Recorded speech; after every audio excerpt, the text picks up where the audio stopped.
మహాసేన అధ్యక్షుడు రాజేష్ గారు, ఇప్పటి నుంచి తెలుగుదేశం పార్టీ నాయకుడు రాజేష్ గారు అవుతారు. ఇప్పటి నుంచి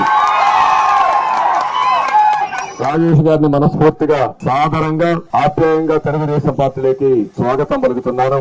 రాజేష్ తో కలిసి యువత చాలా ఫెరోషియస్ గా ఉన్నారు, చాలా ఉత్సాహంగా ఉన్నారు. అందరూ రాలేదు కానీ చాలా మంది ఉన్నారు.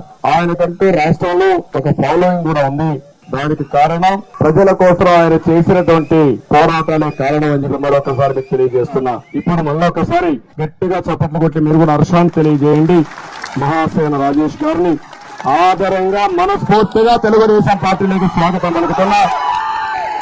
వారినే కాకుండా వారితో వచ్చి కార్యకర్తలు, ఇక్కడుండే కార్యకర్తలే కాకుండా రాష్ట్రంలో ఉండే కార్యకర్తల్ని, ఆయన అభిమానుల్ని మొత్తాన్ని, ఈ మహాసేనని తెలుగుదేశం పార్టీకి స్వాగతం పలుకుతున్నానని చెప్పి కూడా నేను తెలియజేసుకుంటూ